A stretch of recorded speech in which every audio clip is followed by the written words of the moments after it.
안녕하세요. 2024년 2월 4일자 스톡 차트 아나리시스를 시작하겠습니다. 오늘도 애플, 마이크로소프트, 알파벳, 아마존, 엔비디아, 브로드컴, 메타, 테슬라 순으로 진행하겠습니다. 먼저 애플 보시죠. 애플 지난주에 이 두 개의 트렌드 라인 사이에서 지지받고 올라갈 것인지 아니면 브레이킹하고 다시 내려올 것인지 어떻게 될 것인지 모르겠다라고 말씀을 드리고 이 초록색 라인이 굉장히 강한 지지선이 될 거라고 말씀을 드렸었죠.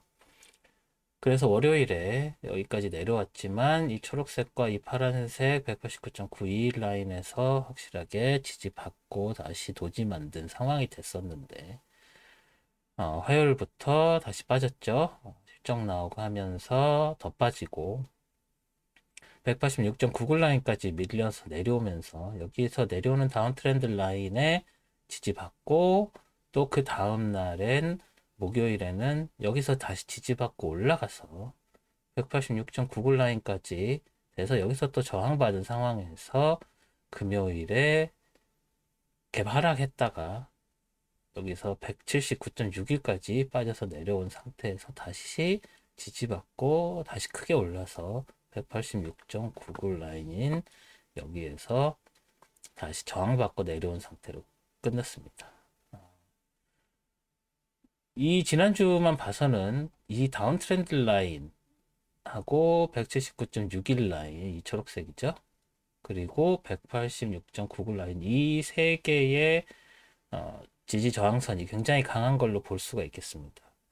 이제 이 밑에 있는 것 지금 굉장히 밀려 내려왔다가 다시 확 치고 올라갔기 때문에 뭐 이거는 뭐 이 초록색 라인이 강해서라기보다는 뭐 매크로도 강해서 그랬었던 것도 있겠죠. 뭐 논팜도 잘 나오고 뭐 여러 가지 그리고 그거 말고 뭐 애플 관련되어 있었던 여러 가지 그 루머나 뉴스들이 굉장히 많이 나왔죠. 그래서 그런 것 때문에 영향을 받았지만 그렇기 때문에 이 179.61 라인이 향후에 굉장히 강하게 사용이 될 수 있다는 것도 생각을 하시고요. 뭐 여러 이미 이런 곳에서 다 검증이 되어 있는 프라이스 레벨이죠. 그리고 186.99도 목금토에 다 작용을 한 상황이고 이 밑에서 내려오는 다운 트렌드 라인 이런 것들 이 다운 트렌드 라인도 강하게 작용을 했기 때문에 요 세 개의 다운 그 프라이스 레벨과 트렌드 라인을 다음에도 요긴하게 사용을 하신다는 것을 잊어버리시면 안 되겠죠. 그래서 그 부분들 기억을 하셔야 될 것 같고 어, 나스닥이랑 상관없이 물론 애플이 지금 현재로서는 제일 큰 비중을 차지하는 뭐 마이크로소프트랑 왔다 갔다 서로 앞서거니 뒤서거니 하고 있습니다만 그래서 그 가장 영향력 있는 두 주식 중에 하나긴 합니다만 그거랑 상관없이 나스닥의 강함과 상관없이 지금 현재 애플은 좀 약세인다라는 것 기억을 하셔야 될 것 같고요. 그래서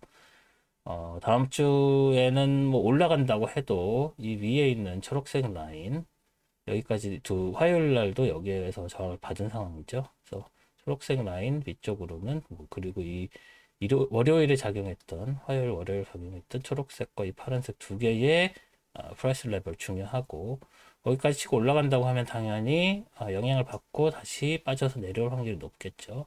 그러면 중요하다고 말씀드린 186.99 만날 거고요. 그래서 이 레인지 안에서 장이 만들어질 확률이 높아졌다.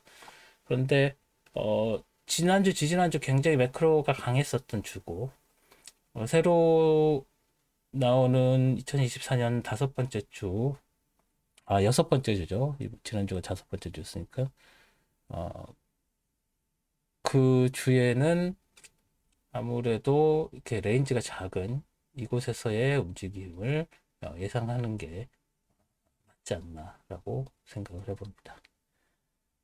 다음은 마이크로소프트 보시죠. 마이크로소프트 보시면 굉장히 강하게 올라갔다가 다시 빠져 내려왔다가 다시 올라가는 것은 애플이랑 비슷하지만 애플은 어, 그 목요일 레인지까지밖에 못 올라간 상황이었죠. 수요일 레인지 정도까지밖에 회복을 못 했는데, 마이크로소프트는 일단 월요일에도 굉장히 강하게 올라갔죠. 그리고 그 전에 일단 이 피보나치 리트레이스먼트가 이 레벨이 중요하다는 것 정도까지만 말씀을 드리고, 그래서 뭐 이 정도로 해서 이렇게 만들어 볼까요? 402.2죠. 402.2라고 하고, 2라고 하고, 이 피보나치 리트레이스먼트를 일단 숨겨 보겠습니다. 그런 상황에서 요거만 놓고 이렇게 보시면 이 업트렌드 라인을 계속 따라 올라가는 거였죠. 그래서 지난주 금요일까지만 해도 수목금이 그렇게 큰 움직임을 보이지 못했었습니다. 그래서 이 올라가는 트렌드 라인이 중요했고, 이 밑에서 올라가는 이 트렌드 라인도 굉장히 중요한 트렌드 라인이라고 말씀을 드렸었고요. 그런 상황에서 월요일에도 이 올라가는 트렌드 라인에서 지지받고 이 옆에서 올라가는 트렌드 라인을 뚫고 올라간 상황이었지만 걸쳐 있죠. 완전히 벗어나지 못했다는 뜻이죠. 그리고 나서 화요일도 다시 이 포인트에서 지지받고 올라가서 끝난 갭 상승해서 빠졌지만 여기서 지지받고 올라가서 그래도 이 왼쪽에 있는 트렌드 라인을 위에서 끝난 상황이었었는데, 그래서 계속 치고 올라갈 것이라고 봤지만 수요일 매크로가 레이트 디시전이 있었죠. 거기서 쭉 내려오는 그런 정도로 확 빠져서 내려온 상황이었었지만, 그래도 이 밑에서 올라오는 이 세 번째 트렌드 라인에 걸쳐 있는 상황이었고, 그래서 이 트렌드 라인에서 이 옆에 있는 프라이스 레벨 그 피보나치 리트레이스먼트로 만든 이 레벨에서 지지받고 올라갔고, 다시 이 세 번째 트렌드 라인을 따라서 지지받고 올라가서 여기에 있는 왼쪽 트렌드 라인에서 저항을 받고 내려오고, 여기에서도 저항을 받고, 이 두 개를 다 저항을 받았다고 봐야 되겠죠. 그래서 이 두 개의 저항 받고 이 밑에서 트렌드 라인, 밑에 있는 트렌드 라인 지지받고, 그 얘기는 지금 이 세 개의 트렌드 라인의 영향을 굉장히 많이 받은 상황이라고 말씀을 드릴 수 있고요. 수요일에 많이 빠졌음에도 불구하고 장 초반에는 신고점 만든 상황이기 때문에 아직도 이 올라가는 모멘텀이 살아있는 상황이라고 말씀을 드릴 수가 있겠습니다. 그래서 이 트렌드 라인의 세 번째 트렌드 라인에서 지지를 받고 올라갔기 때문에 일단 이 위쪽에서 장이 형성될 확률이 높아졌지만, 그래도 여기에서 지지받고 빠져서 내려오거나 더 올라가도 뭐 신고점을 갱신해서 올라가는 게 과연 쉬울까? 뭐 목요일, 금요일 모멘텀만 봐서는 이 트렌드 라인을 넘어설 것 같처럼 보이지만, 다음 주에는 특별한 어떤 실적이나 매크로들이 없기 때문에 일단 한번 쉬어가는 주가 되지 않을까. 지지난주 뭐 3, 4주 굉장히 강하게 달려 올라왔기 때문에 수요일에 한번 빠졌다고 해도 다시 계속 치고 올라가는 것은 좀 기대하기 어렵지 않나 하는 느낌이 듭니다. 뭐 나스닥 전반적인 분위기가 그렇다는 것이 아니라 애플하고 마이크로소프트가 그렇다는 뜻이죠. 다음에 나오는 주식들은 조금 분위기가 다릅니다. 그래서 마이크로소프트는 이 정도로 생각할 수 있을 것 같습니다. 뭐 그렇다고 해도 402.2 위쪽, 뭐 신고점 아래쪽, 이 트렌드 라인 아래쪽에서 이렇게 볼라틸리티가 작은 지난주 목금토 같은 그런 수목금 같은 그런 움직임을 주지 않을까라는 생각을 해봤습니다. 다음 알파벳 보시죠. 알파벳은 굉장히 치고 올라갔다가 주 초에 계속 좋은 모습을 보이다가 화요일 실적 이후로 쭉 빠져내려와 버렸죠. 뭐 매크로적인 그 실적 문제는 직접 확인하시고, 그래서 여기서 밑에서 올라가는 이 트렌드 라인을 그려놨었는데, 사실 이 트렌드 라인은 여기에서 사용하려고, 여기서 내려오고 그럴 때 이 밑으로 더 내려오면 어떻게 지지받고 올라가나를 보려고 만든 트렌드 라인인데, 이렇게 쭉쭉 치고 올라갔을 때도 이 트렌드 라인을 당장 이용할 수 있을 거라고 생각하지 않았었습니다. 게다가 여기서 올라가는 이 프라이스 채널도 있었기 때문에 이 프라이스 채널을 벗어나서 이렇게 치고 올라갔기 때문에 사실 여기서 151.5 넘어서 치고 올라갈 거라고 기대를 했습니다만 결국은 이 끝에 걸쳐서 이 트렌드 라인에 지지받고 올라간 것까지는 성공했습니다. 화요일 날은 빠져 내려왔고 이 151.5 라인에 이 전고점이죠. 여기에서 지지를 받은 상황이었는데 그래서 월요일 날 신고점 만들었지만 수요일 날 확 빠져 내려와서 이 트렌드 라인까지도 뚫고 내려온 상황이었습니다. 시작은 143.71에서 했지만 더 빠져 내려와서 이 트렌드 프라이스 채널의 하한선까지는 닿지 못하고 다시 목요일에는 올라가려고 시도를 했습니다만 142.68 라인과 밑에서 올라가는 이 트렌드 라인에 저항을 받았죠. 그래서 지지받고 저항받고 저항받았다고 생각하시면 되고요. 그리고 나서 바로 이 트렌드 라인에서 저항받고 142.68에서도 저항받고 빠져서 내려와서 더 빠져서 내려와서 이 하늘색도 뚫고 내려왔지만 그래도 장 막판에 다시 회복을 해서 프라이스 채널의 하한선에 닿았습니다. 뭐 아시겠지만 이 프라이스 채널 그린 지 꽤 되고요. 이 밑에서 올라가는 트렌드 라인도 그린 지 꽤 되는데 지난주 수목금은 미리 그려놨었던 이 트렌드 라인과 프라이스 레벨들의 그리고 프라이스 채널에 다 영향을 받았습니다. 그래서 이렇게 미리 그려놓은 그리고 몇 주 전, 뭐 한 달 전에 그려놓은 이 프라이스 채널들과 프라이스 레벨들 이런 여러 가지 것들이 다 이렇게 작용을 했다는 것을 생각하시고 왜 미리 이런 것들을 그려놓고 그렸던 것도 필요 없어 보일 때 왜 지우지 않는지에 대해서 좀 생각을 해보시면 제가 지금 여러분 앞에서 설명드리는 것들이 왜 중요한가라는 것을 생각하실 수 있을 겁니다. 그리고 이러한 것들을 미리 안다면 트레이딩 할 때 얼만큼 그 이익이 되는지 어드밴티지가 있는지 아실 수 있을 거라고 생각을 합니다. 그래서 구글은 알파벳이죠. 알파벳은 이 프라이스 채널이 지금 현재로서는 제일 중요하다고 보고요. 로칼리는 여기에 있는 하나, 둘, 셋, 세 개의 이 연달아 있는 이 나란히 있는 이 세 개의 프라이스 레벨과 프라이스 채널이 중요하고 이 밑에서 올라가는 이 트렌드 라인도 그 중간에서 굉장히 중심점으로서 작용을 하고 있다. 그래서 여기까지 올라왔지만 여기 위에 있는 이 두 개의 저항선이 영향을 받아서 다시 이렇게 밀려 내려와서 이 프라이스 채널 위쪽에서 이렇게 이 정도에서 형성이 될 확률이 높아졌다고 보는 게 타당할 것 같습니다. 그리고 다음엔 아마존이죠. 아마존은 실적이 너무 잘 나와서 이렇게 갭 상승을 했습니다. 목요일에. 목요일 오후에 발표하고 나서 목요일 오후 그 익스텐디드 아워에부터 시작을 해서 쭉 치고 올라갔죠. 이렇게 치고 올라가면 어디까지 치고 올라가는지 파악하기가 굉장히 어렵습니다. 그래서 여기서 전에는 이렇게 뭐 그려놓은 트렌드 라인이 있었겠지만 여기까지 올라가서 여기까지 닿을 거라고 생각 안 했죠. 그래서 이 트렌드 라인이 뭐 당장 사용될 거라고 생각을 하지 않았습니다. 왜냐면 여기 있는 프라이스 채널을 너무 예쁘게 따라가고 있었기 때문에. 그래서 뭐 월요일도 걸쳐 있고요. 화요일 저항받고 내려왔고 이 빨간색 트렌드 라인도 굉장히 중요하게 사용이 됐다라고 말씀을 드렸죠. 여기선 지저항선, 여기선 지지선으로 사용이 됐었기 때문에.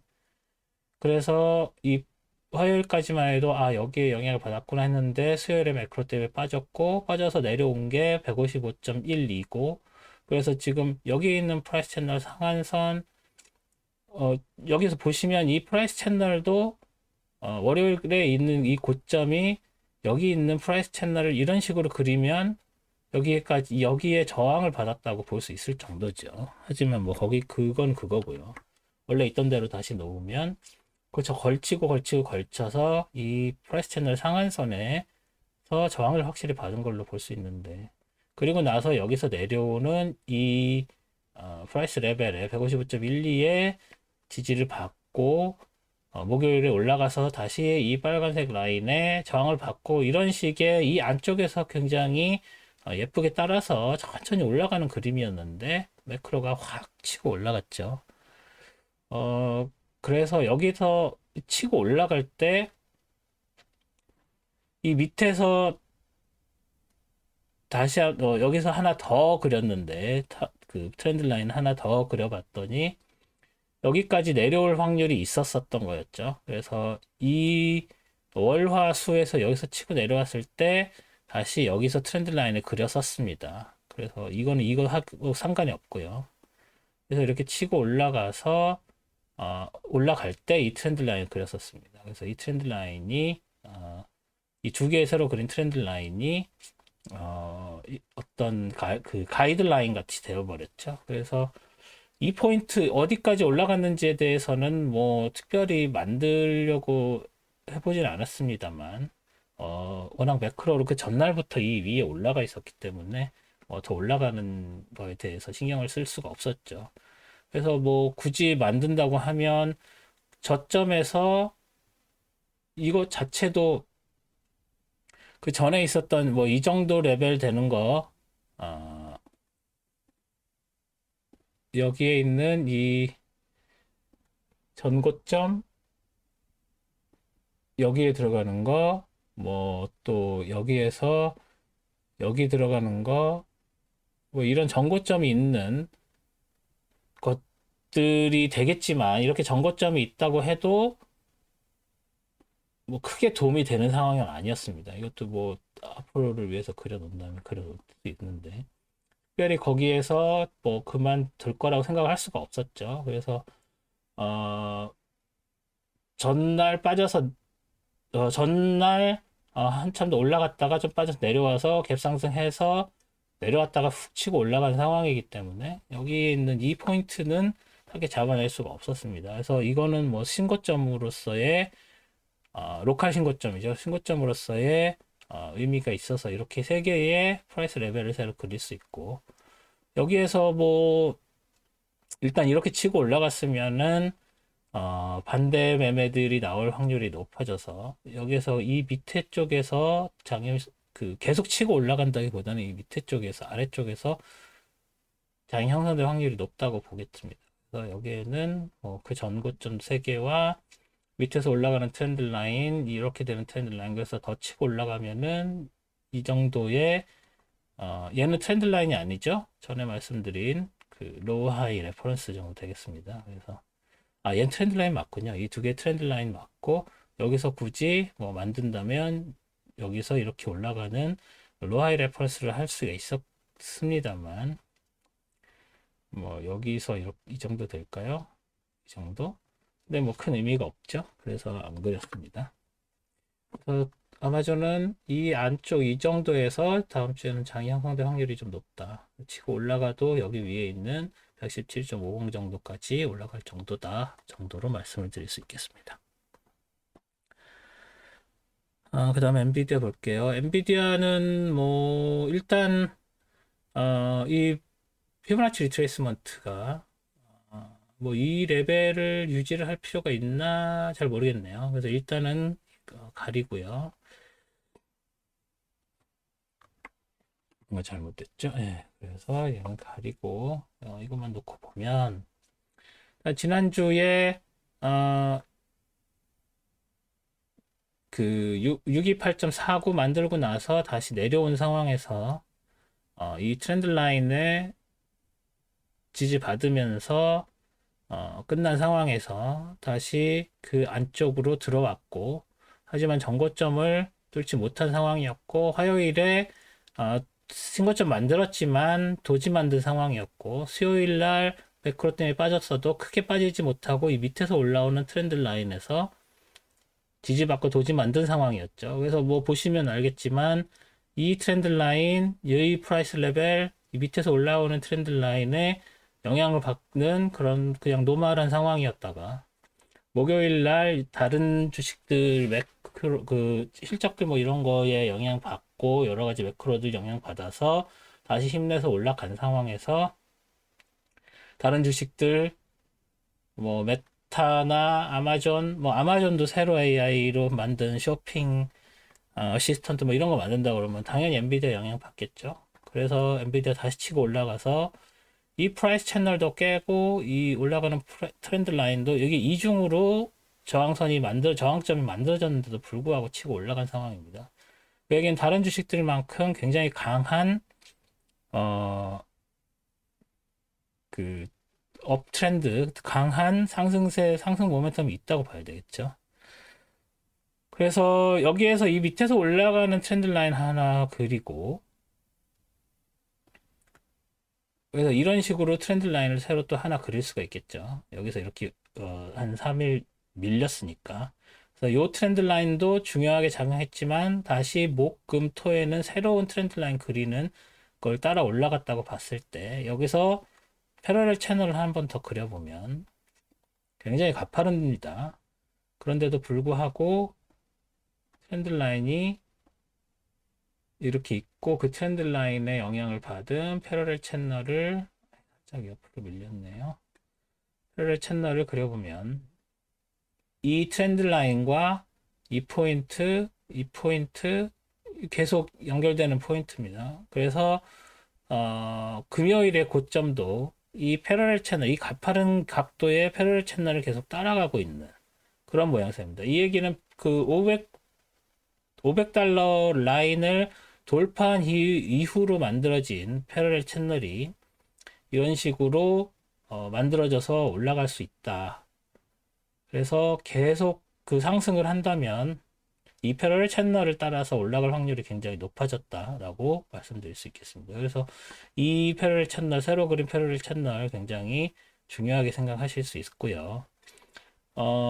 여기서 이렇게 뭐 내려올 때까지 일단은 이 큰 패러렐 채널과 이 작은 패러렐 채널은 그대로 놔두도록 하겠습니다. 뭐 말씀드린 것처럼 갑자기 훅 빠질 때 나중에 필요할 수도 있죠. 그리고 엔비디아는 그럴 리가 없겠지만 그 월 말쯤에 실적이 나올 때 또 엔비디아도 어떻게 될지 모르는 거니까 뭐 더 치고 올라갈 수도 있지만 빠지게 되면 이 밑에 있는 트렌드 라인과 프라이스 채널들이 중요하기 때문에 얘도 좀 이렇게 좀 길게 해놓을까요? 그렇기 때문에 일단 놔두도록 하겠습니다. 아까 몇 불이었나요? 9불이었나요? 거기서 보셨듯이 언제 이용이 될지 모르니까 그래서 그때 더 치고 올라가면 그때 가서 지워도 상관이 없겠죠.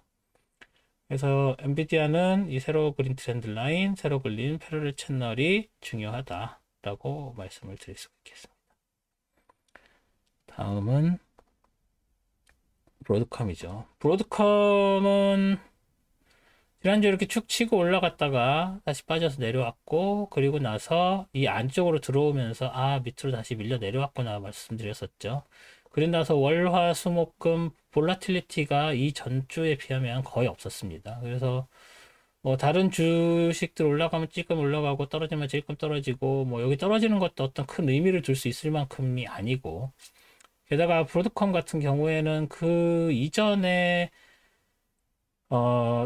보라틸티 거의 없다가 쭉쭉 치고 올라가는 뭐 잡주 같은 느낌을 주는 경우들이 많았죠. 이게 최근에 상대적인 얘기지만 상대적으로 최근에 그 합병돼 가지고 만들어진 주식이기 때문에 사실은 이 전고점 전저점들이 큰 의미가 없습니다. 이런 프라이스들도. 그래서 그리기는 그리는데 이런 프라이스 채널이나 이런 것들이 딱딱 맞아떨어지기가 어렵습니다. 그런 같은 가격들의 의미가 있는 것이 아니기 때문에 그래서 그런 부분들이 좀 어려움이 있고 그래서 굳이 여기 있는 이런 그 작은 움직임을 지지받고 저항받은 것들까지 하나하나 그릴 필요가 당장은 없어 보입니다. 그래서 좀 죄송한 얘기지만 브로드컴 같은 경우는 이런 프라이스 채널들과 트렌드 라인 이런 것들이 정확하게 맞아떨어지기 어렵다는 점을 일단 생각을 하시고 그래도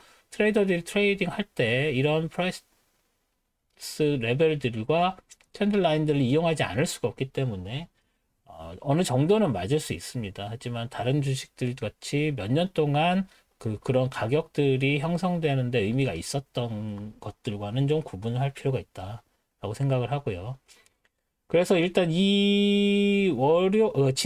지난주 월요일부터 이렇게 하는 이 움직임에는 이 레인지도 사실은 중요한 거는 프라이스 채널 안쪽으로 다시 들어왔다는 거라고 보시면 되고, 밑에서 올라가는 이 트렌드 라인, 여기서는 지금 잘 맞아떨어지고 있죠. 그래서 이 트렌드 라인에도 여기에서 이렇게 맞아떨어지는, 정확히 맞아떨어지는 그런 건 아니지만 여기에 영향을 받아서 다시 치고 올라갔다. 이 정도로 보시면 될 것 같고요.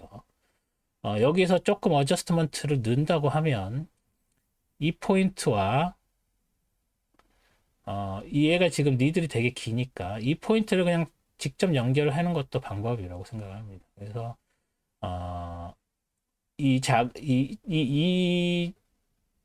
밑에서 올라오는 이 트렌드 라인도 뭐 이렇게 놔둘 수 있지만 새로 여기서부터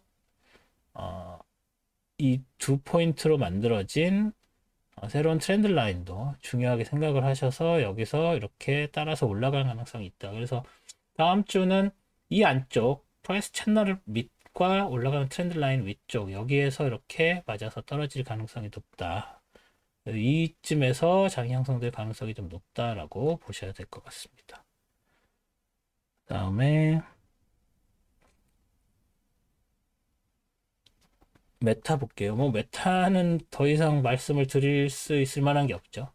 제가 항상 말씀드린 것은 메타는 이 기울기가 중요하다 이거였는데 목요일 실적 이후에 보시다시피 월요일 이 트렌드 라인 따라서 지지받고 올라갔고요. 화요일도 올라갔고 그래서 이 각도 말고 새로 그려진 이 트렌드 라인이 이렇게 나란히 예쁘게 쭉 정렬돼서 올라가는 그런 모습을 보였었죠.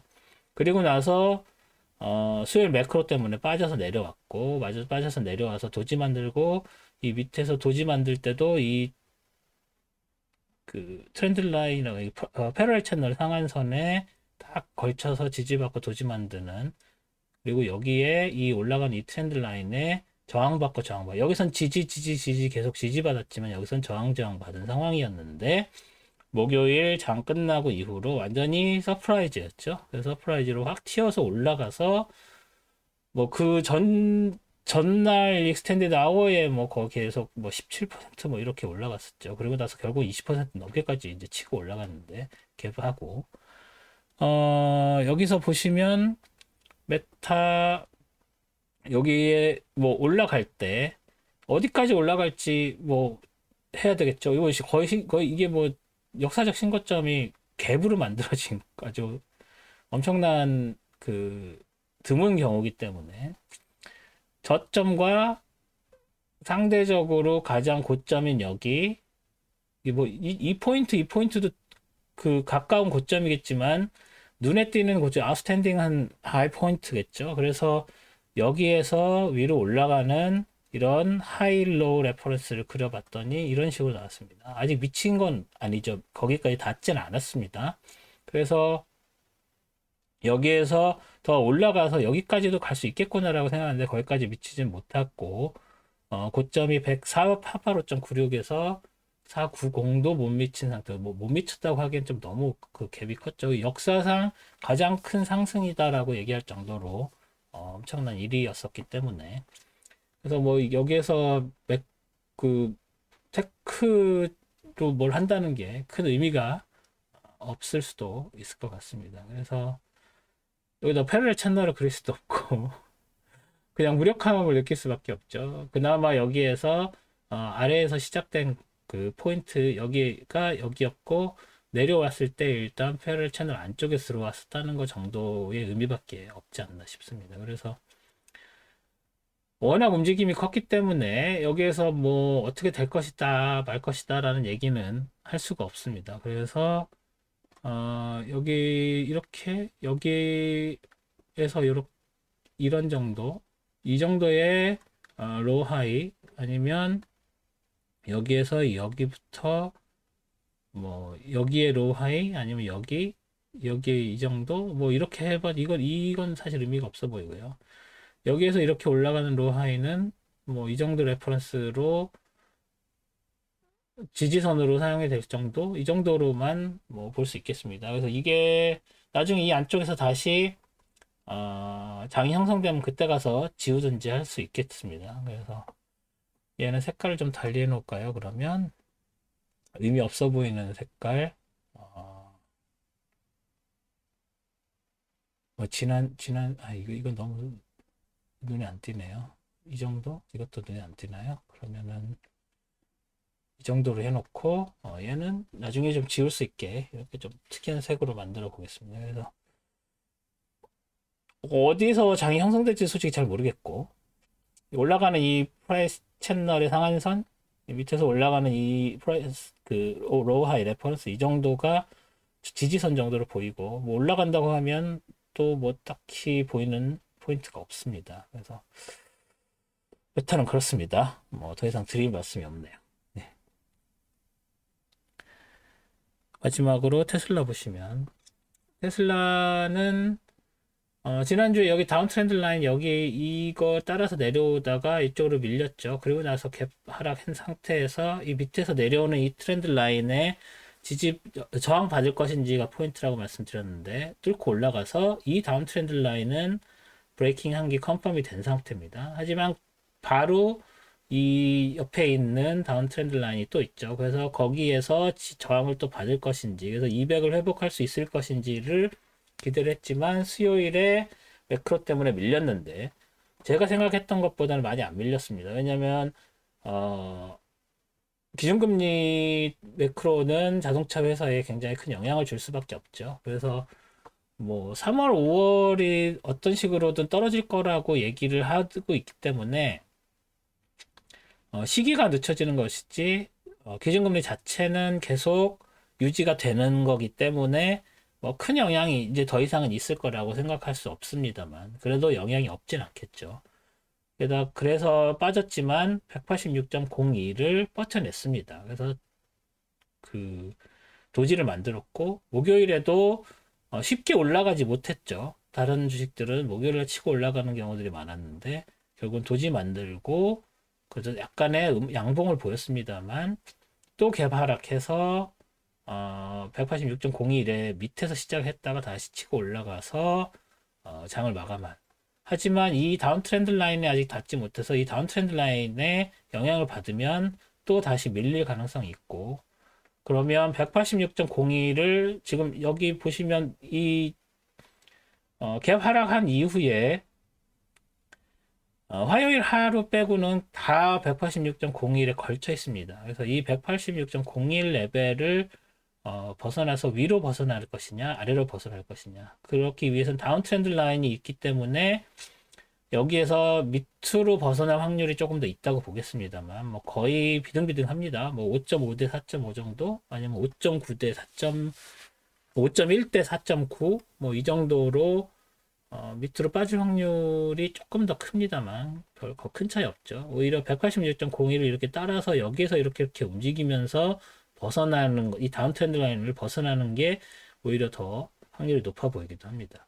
그리고 나서는 뭐 항상 말씀드린 것처럼 테슬라는 여러 가지 뭐 신사업 계획이나 깜짝 발표들로서 가격을 올리는 그런 주식이기 때문에 이쯤에서 또 뉴스 하나가 새로 나올 확률이 있죠. 그러면 다시 200선 회복하고 올라갈 때 여기 있는 이 다운 트렌드 라인이 또 저항선으로 작용을 할 수 있을 것 같고요. 그런 게 없이 더 밀린다면 더 밑에 176.11 라인이 있고요. 166.67 라인도 있습니다. 근데 여기까지 밀려서 내려올 만큼 지금 시장 분위기가 나쁘지 않기 때문에 일단은 186.01 여기에서 이 밑에서 밑으로 내려갈 건지 올라갈 건지 다음 주에 186.01 라인을 기준으로 이렇게 관찰을 해 보셨다가 매수 포인트나 매도 포인트를 잡으셔야 될 것 같습니다. 테슬라는 이 정도까지 말씀드릴 수 있겠네요. 제가 목감기가 심하게 걸려서 크게 말씀을 못 드려서 오늘 이렇게 조용히 얘기했나라고 말씀을 그 생각을 하셨을 텐데 제가 몸이 좀 안 좋아서 동영상 업로드 좀 늦었습니다. 그래서 양해 바라고요. 다음 주에 한국 그 연휴가 시작되죠, 주말에. 그래서 구정 연휴 잘 시작하시고요. 저는 구정 연휴 설날 연휴라고 하죠. 설날 죄송합니다. 이거 옛날 사람이라서 설날 연휴 잘 보내시고 저는 설날 연휴 중인 다음 주 토요일 일요일에 다시 찾아뵙도록 하겠습니다. 동영상 봐주셔서 감사드립니다. 좋은 한 주 되세요. 고맙습니다.